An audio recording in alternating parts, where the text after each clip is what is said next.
in uh, and in making semiconductors, those grades of sand are becoming more scarce. And as a result, there are geopolitical challenges to the energy transition. As most of us have read, I think China has much larger deposits of rare earth minerals than the United States does. So when Donald Trump slaps tariffs on China, China says, well, we won't sell you rare earths, and Donald Trump reconsiders. So we can recycle many of these materials, but so far that's not happening at nearly a sufficient scale, and it's insufficient anyway. First of all, recycling is never complete. And second, if we're growing the industry, that means you can't just depend on recycling. So this is just one example, copper. Ore grades are declining. What does that mean? Well, when you dig copper ore out of the ground, less and less of that ore is copper, and more of it is just rock or whatever. So that requires more energy per unit of production. So copper prices, are up to, which used to be a couple $1,000s a ton, are now up to 11,000, 12,000, heading toward $14,000 a ton. And discoveries of new copper mines are declining, and most of the copper mines that we depend upon are old. I'm not saying that there are no new copper mines on the horizon, but compared to what was happening, say, 50 years ago, it's um, definite evidence of depletion. So there are some challenges to the electricity grid. We've just talked about materials like copper, which is necessary, not, excuse me, not just to renewable energy, but to the grid itself. Spare parts and just the complexity of the grid. It's the most complicated machine humanity has ever built. That's one way it's been put. And as a result, because it's so complex, it's vulnerable to hostile acts of foreign or domestic terrorists. I've had electrical engineers describe to me how relatively easy it would be for a fairly small group of people to bring down one of the regional electricity grids in the United States. And I'm not going to repeat that to you. We don't know who's listening, but the fewer people who understand that kind of thing, probably the better. But certainly, um, the government, the FBI, and so on are very much aware of that. But even just natural events, the sunspots, solar flares, are extremely variable. So, sometimes there's very little energy coming out of the sun in that regard, and sometimes it's just a huge burst of energy. And if it happens to be aimed at generally in the Earth's direction, the Earth can get an intense burst of cosmic of solar radiation that results in um, it could put take down satellites. It could even take down regional grids. We had something like that in the 1850s, and it was called the Carrington event. And it fried, at that time, all we had was telegraph, but it fried telegraph wires. So you can imagine what it would do today. Um, and my final point on this slide is that demand growth makes all these other problems harder to solve. In other words, whatever problems we have with complexity and spare parts and materials and all of these things, they're not getting solved. They're actually getting harder as we increase demand. So where are we? We're in the midst of this energy transition where we need to basically electrify everything. If we're going to shift away from fossil fuels because they're depleting, because they cause climate change, that means we're going to be shifting to energy sources like solar and wind, which produce electricity, which is great because the efficiency with which they do that is much greater than the efficiency of producing electricity by burning fossil fuels. That's burning coal or natural gas. to produce electricity is inherently pretty inefficient. You use a lot, you lose a lot of energy in the process. That's not the case with solar and wind. But this is a huge job. We're talking about the biggest industrial project in human history by far. And I think most people don't really appreciate what an enormous engineering challenge this is going to be. And it, in my view and that of many experts that I've spoken with, this is really unrealistic without demand management and reduction. So just to summarize a little bit more, uh, most attention right now is on how to supply renewable electricity, which is, it's fine as it should be. We need to be growing our supplies of solar and wind power, but there's much less attention being devoted to how we use energy, the production, complex production processes involved, how to restructure supply chains. Um, so we need to be thinking about this whole energy transition very differently. So what if we're going to give more attention to demand management? What does that look like? How do we do it? Well, over the short term, um, I believe it's absolutely essential that we begin to regulate AI and limit data centers. It's going to be a challenge to do that from a political and economic point of view because, of course, AI is the center of a stock market bubble right now, and there's an enormous amount of money riding on the expectation of AI growing and growing and growing. But the only way it can grow is to use more and more electricity and materials. Uh, this is a, you know, it's a classic conundrum. The solution, the only real solution over the short term, is to provide dedicated generation to data centers. And there are examples of this already. This is a data center with diesel generators, but only a very small proportion of data centers currently have dedicated generation. And when I'm talking about dedicated generation, I mean that at least can be disconnected from the grid, or even better, completely independent of the grid. That way, if you're adding a data center, you're not making everybody's electricity more expensive. And when you make electricity more expensive, that tends to it has all kinds of negative impacts on the economy. And it's felt especially by the poorest people, of course, but also by small businesses and basically just about everyone, because we all use electricity. Now, there's a problem still here. Even if we have dedicated generation for data centers, if those generators are using, let's say, natural gas, which would be, in most cases, the source of preference, then that's still going to increase natural gas prices and thereby, as a secondary effect, increase everybody else's electricity costs because the price of generating electricity for everybody else is going to go up too. So the only way really of isolating the impacts of more data centers and AI is to insist through regulation, through law, that new data centers install renewable energy generation that can be disconnected from the grid.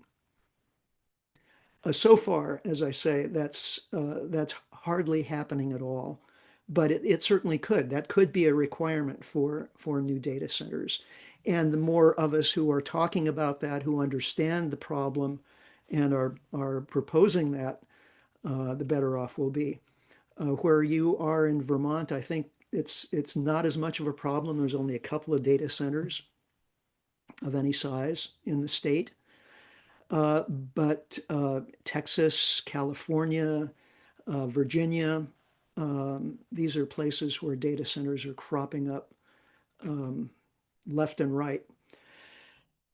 Over the longer range, um, there's another strategy that would be extremely important and helpful, and that is moving away from investor ownership in electric utilities toward more of a community ownership or electric co-op model. And uh, public utilities, electricity utilities, have been around since the start of the going back to the electricity wars of the 1890s, when robber barons were seeing electric utilities as a potential cash cow, which of course they have been. And other more public spirited people said, no, wait a minute, this is a public good and it should be owned by the community. So that discussion has been going on ever since and is still going on. And there are many public utilities and co-ops, including I show you here on this slide too in Vermont. And also I have Sonoma Clean Power, which is where I live in Sonoma County, California. That's our local electricity provider, at least for those of us who sign on to it.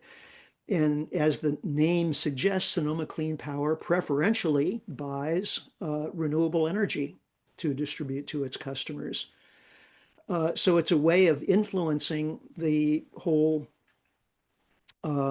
electricity market in our region, and it's been doing so very successfully. Sonoma Clean Power also incentivizes electricity and energy conservation. Now, this is something that's also different from investor ownership. If investors own a utility, there can be, not, it's not always the case, but very often is the case that the incentive is to sell more product.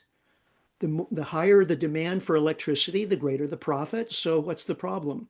And there's not much incentive to decrease demand so as to solve problems like we're seeing and that we've been discussing.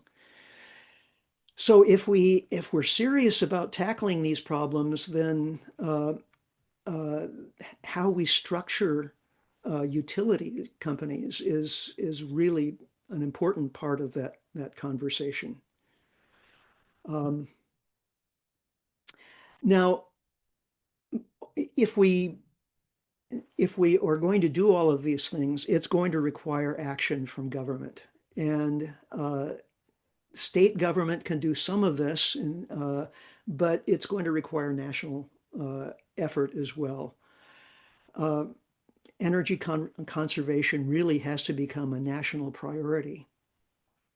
All forms of energy are going to become more scarce as time goes on, whether we're talking about petroleum, natural gas, coal, and as we saw, there are even challenges with renewable energy in terms of its growth capacity. So we need long-range planning for supply and demand management. What we're trying to do here with the energy transition, as I've emphasized several times, is an enormous task. It's an engineering and managerial task, almost without precedent. And we're trying to do it currently just on the basis of, market mechanisms that are chaotic and undirected. And it's the results, I'm afraid, are going to be fairly chaotic as a result. We need technology assessment. When a new technology like AI comes along, rather than just looking at it as an investment opportunity or a gee whiz, gosh, look what we can do with this. We have to look at its implications for all of society, for employment, for the electricity grid in this case. And so, we had an Office of Technology Assessment that was put in place back in the 1970s. And they did some actually good work for a number of years, but it was disbanded in a previous administration. And sadly, I see no discussion in Congress about reinstituting that office.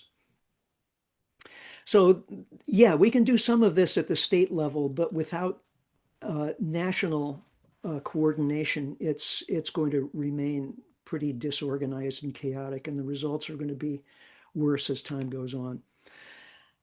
Oh, don't like ending on a bad note, but I think it's really important for us all to see this as an opportunity for activism, for educating the people in our lives and the communities that we live in. We will be seeing increasing impacts from these things, and it's helpful if people foresee them and if they understand why it's happening, rather than seeing it as just impersonal market forces beyond human control. All of this is human controlled. We designed these systems, and we can change them. We can design something else, and we need to. So, uh, time for some discussion.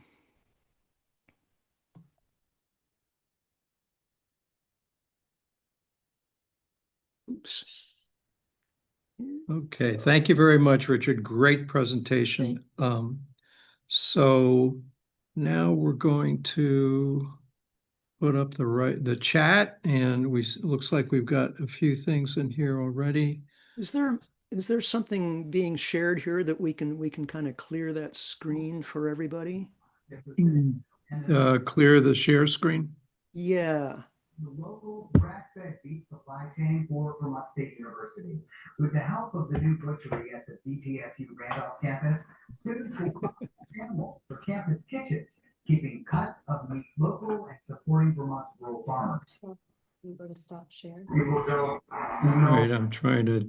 it takes to raise these animals, to go from a dairy cow to get your gallon of milk, to go from a whole Bob, I think it might be Mike H's screen is being shared. goal for the facility is to offer two-year associate's degrees in processing. The initiative is funded by a grant from the Henry T. Kendall Foundation, which supports projects focused on food sustainability. Okay. Good. Now we have Robert fire over the screen. We can just continue if we can't figure out how to clear that.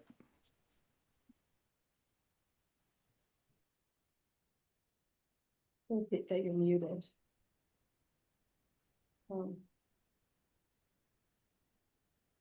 Okay, no, that's good, I think.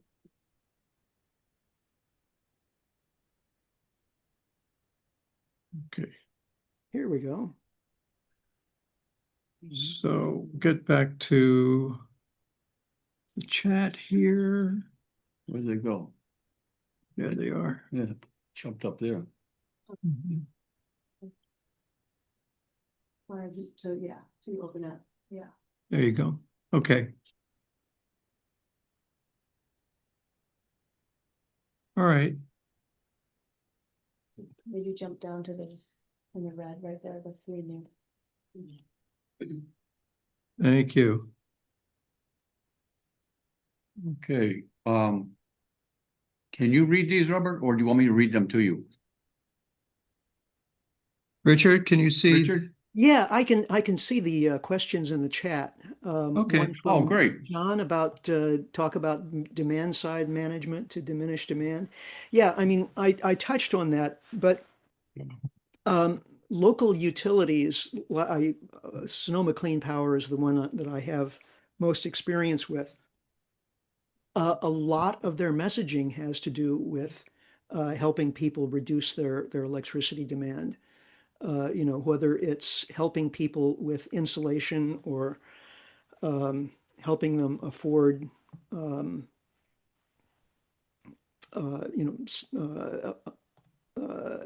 on-demand water heaters and more efficient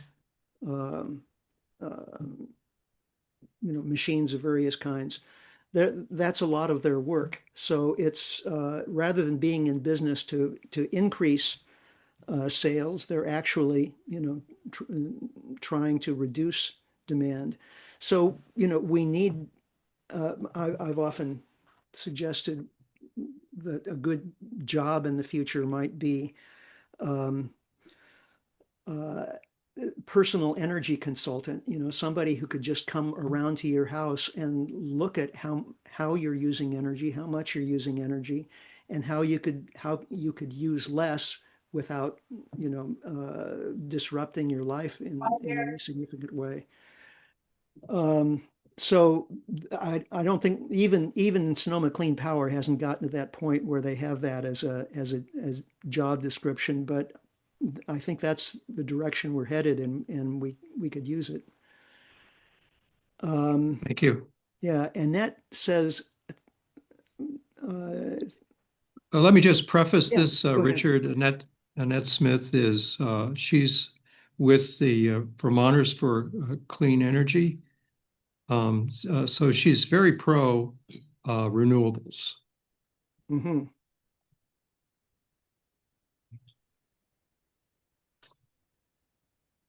I'm just reading it now to myself here, so I Yeah. understand it. Town Select Board is opposed, and they are going to vote to spend $50,000 to hire a lawyer. Just noting that even co-ops, in this case, you're not party to a case, are not necessarily doing renewable energy development in a way that respects the community. Yeah.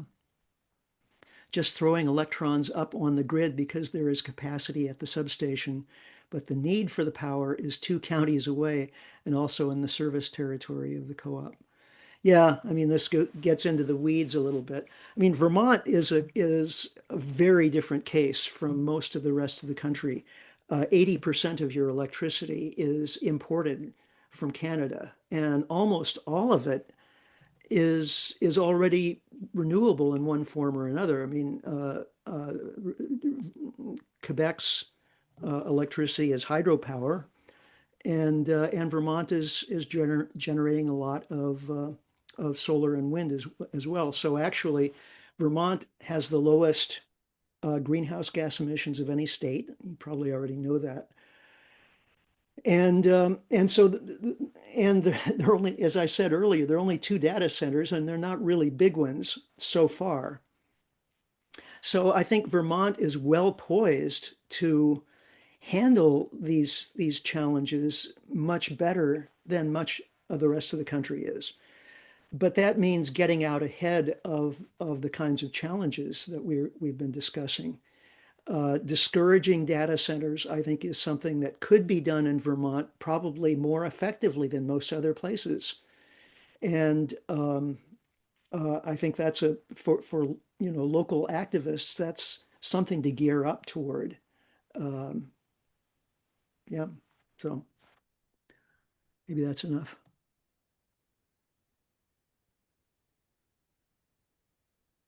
Could you illuminate the reasons for the recent escalation of, ooh, where that just disappeared? Okay, could you illuminate the reasons for the recent escalation of retail prices for electricity? Is it scarcity of power or materials or profit-seeking suppliers?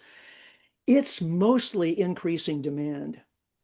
And again, most of that demand is coming from the industrial and commercial sector, and most of that is data centers. The currently the problem of materials is not a significant constraint on electricity supply and prices. It's more just the problem of demand. And I think that's how things are going to be developing over the next 5 to 10 years, unless something significant changes. And we could see, for example, a stock market crash in the AI sector. That wouldn't surprise anybody in the investment community. Pretty much everybody sees AI as a bubble right now, and trillions are going into AI, and those trillions are then moving out to fund more data centers. So if the AI bubble bursts, that means there will be less money going to data centers. And so some of the trends that I've just described could change. And I would say probably the sooner the better. But of course, there are going to be lots of unintended, consequences.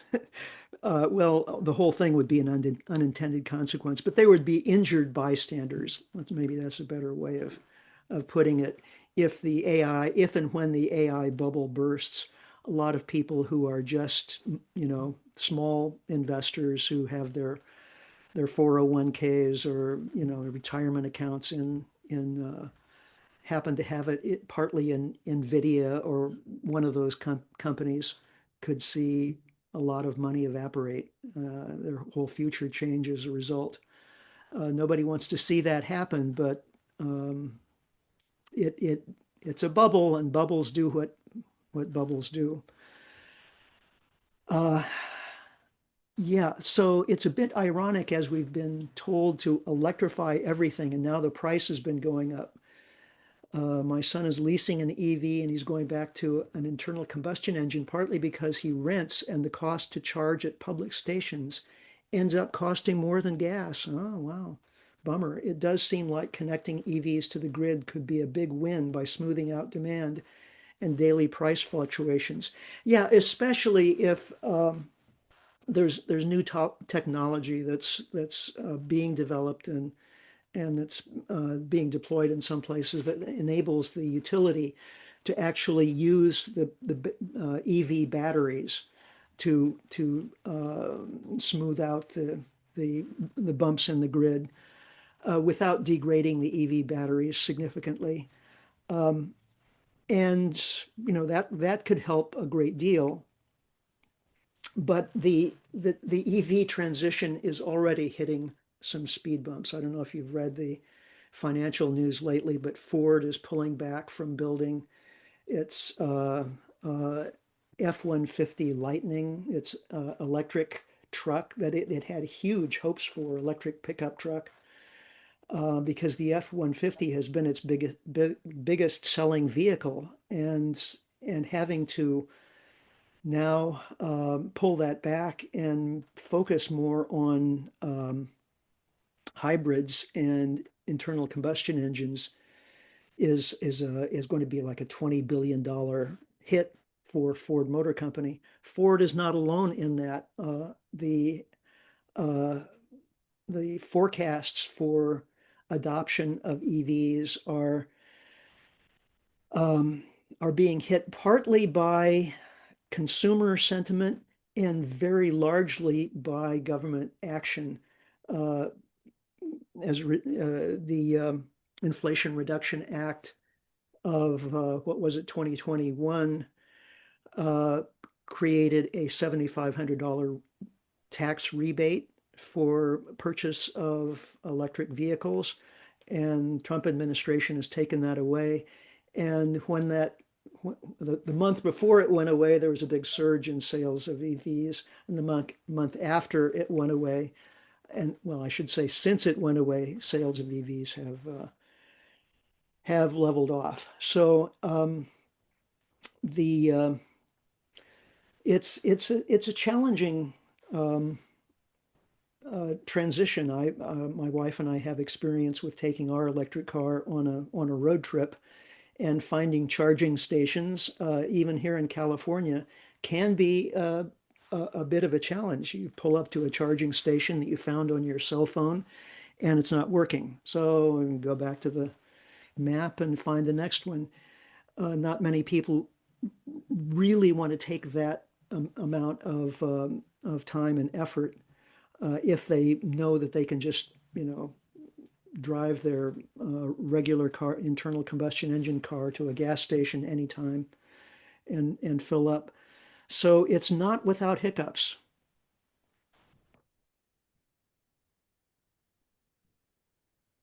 Okay, if efficiency improvement is a 2% a year thing, but the desirable electrification wave is a 10% a year thing, either for the good reason of getting off of fossil fuel or the bad reason of AI revolution. Seems like a mismatch. Exactly. That's a terrific observation. And it's you're basically putting some numbers behind the basic message of my presentation.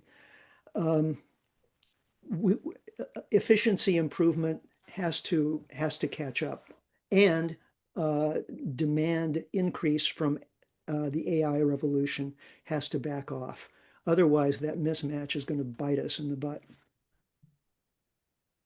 Um, can the physical electrical structure support such data centers and the rest of us too?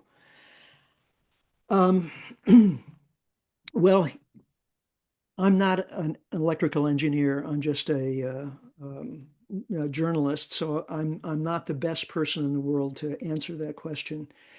Um, I think the physical electrical structure can uh, can support more demand if the utilities are constantly uh, upgrading it, adding to it, and so on. But there comes a point where it becomes so complex and rickety, and parts of it become old that it becomes hard to maintain just on its own. And if you're increasing demand from data centers, then it makes all those problems worse. So yeah, that's a problem too. Where are the data centers in Vermont? Oh gee, I can tell you. They're in the northern part of the state, and they're around a couple of cities up there, and I have it.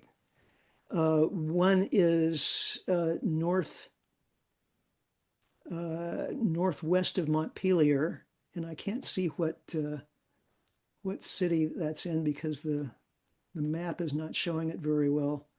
But and the other is directly west of the one that's north of Montpelier. So I can here, what I'll do is I will send you a link to that map, Hmm. which I can do Thank you.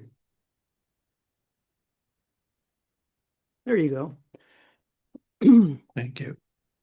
Yeah. Okay, so next,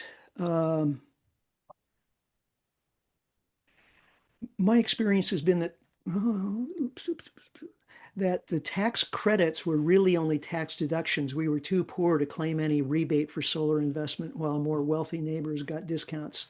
Yeah, yeah, that's a real problem. Um, it could have been done differently. Are there realistic choices for wind power for individual residences as for solar? There are some new technologies that are coming on board, and not so much the standard kind of uh, horizontal axis, they're called wind turbines. Those really benefit so much from scale that very small scale applications are pretty inefficient and therefore more costly and really don't make much sense unless if you have a fairly large property and good wind, reliable wind, then it certainly can work. There are a lot of folks who do have them who live in those situations. But if you're in an urban situation or even a suburban situation, wind power is probably not going to work for you. But there is some new technology for vertical axis wind turbines, and I would have to do a little Googling to find you an example. But there are some companies that are trying to solve that problem and coming up with designs that are pretty efficient and affordable. But even in that case, it does require a location that has some fairly predictable wind. Do I expect we would continue to see private equity, i.e. BlackRock, to buy up power and utility companies if the AI bubble wanes? Well, yeah, my answer to that is I don't know. Just given the nature of these companies, these private equity companies, I wouldn't be surprised. And, if you have um,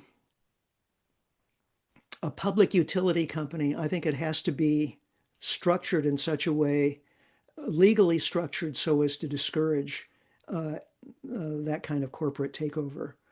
So having a publicly owned, not-for-profit utility is a in many ways an insurance policy against unaffordable electricity. Yeah, Burlington and Essex are the places where the two data centers are located. I couldn't see the Burlington because it was covered over. Increasing demand will probably require increasing transmission capacity, which will also drive up costs. Yes, transmission capacity already needs to be increased. So regulating AI is key to managing costs. Yes, absolutely. And this is another argument for having dedicated generating capacity for data centers. So you have if you want to build a data center, you have to build a generator located on site, solar, wind, whatever, with batteries to supply your data center. Otherwise, it's going to affect everybody else. It's going to raise electricity costs for the whole community.